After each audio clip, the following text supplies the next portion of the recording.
tetesan air mata para calon-calon PNS dan juga P3K ini.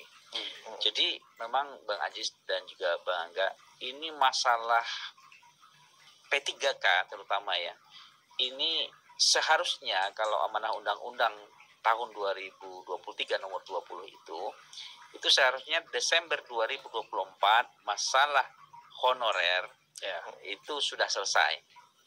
Gitu. Hanya ada 2 status kepegawaian kalau berdasarkan Undang-Undang 20 tahun 2023 itu.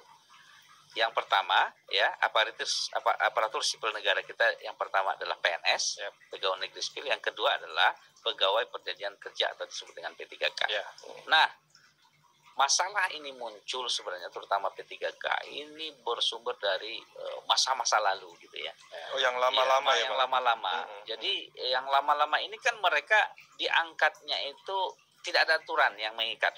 Karena dulu honorer-honorer ini kepala dinas bisa membuat SK honor, kemudian camat bisa bikin SK honor, kepala sekolah bisa bikin SK honor. Suka-suka lah. Suka-suka. Apalagi sejak pilkada itu secara langsung gitu ya, itu memotivasi orang-orang membantu pasangan calon tertentu gitu ya. Begitu mereka membantu, terlibat dalam pemenangan, akhirnya apa yang diharapkan? Ada dong posisi untuk kami gitu ya. Ada. Maka kadang-kadang untuk menampung posisi-posisi tim ses, kemudian orang-orang dekat gitu ya, maka dicarilah tempat-tempat sesuai dengan yang sesuai dengan tempatnya. Contoh, bapaknya ini kemudian punya anak sarjana guru misalnya, dicarilah sekolah gitu ya. Kemudian anaknya komputer, dicari tempat honor di camat, di dinas dan lain-lain. Akhirnya itu menumpuk, Bang, menumpuk honorer ini sehingga nggak selesai gitu ya. Kemudian mereka juga nggak punya standar gaji yang ada patokannya gitu. Yang jelas.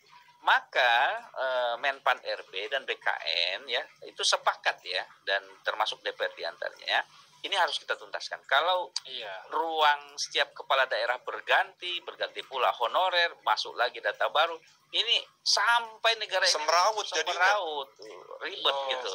Maka muncullah Undang-Undang tahun 2023 nomor 20 ini untuk menegaskan bahwa ASN, aparatur sipil negara ini hanya ada 2. Pertama PNS, yang kedua P3K.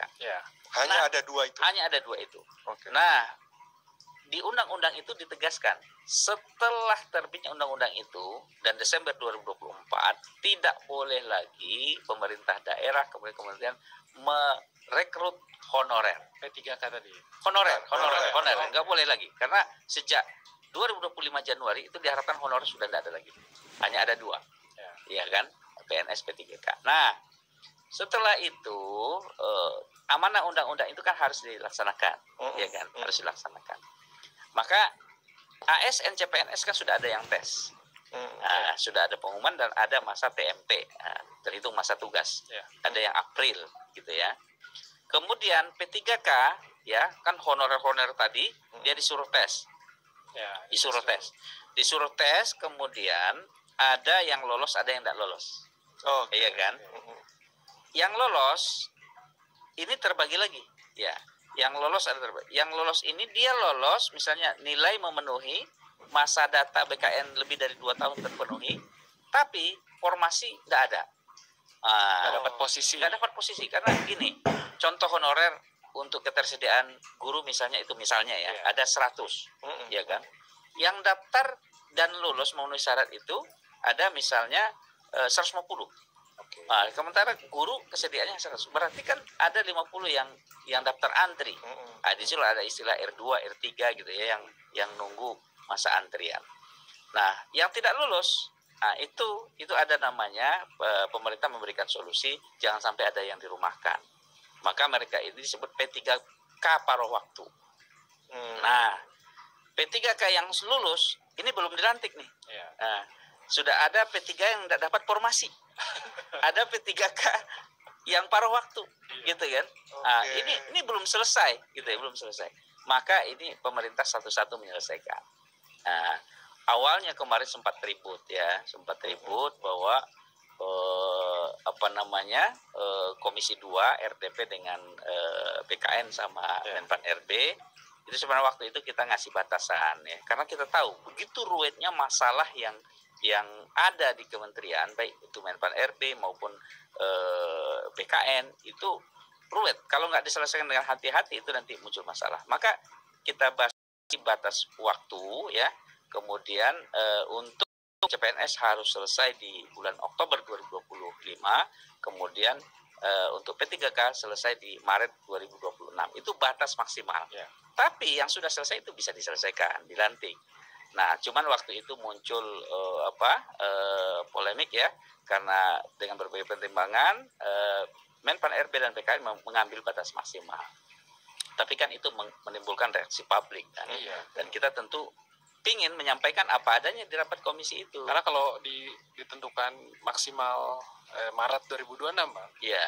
Ya kemungkinan kementerian lembaga atau Pemda yang ngambil yang terakhir aja gitu kan. Kasihan nasibnya. Banyak hal muncul masalah. Iya. Banyak hal masalah. Ada masalah yang contoh CPNS ini. CPNS dia sudah resign dari tempat dia kerja. Ya, ada yang di BUMN, ada di karyawan swasta gitu ya. Karena udah lolos dan sudah ada harapan mau dilantik April, dia udah biasanya kan Januari kontak baru. Ya.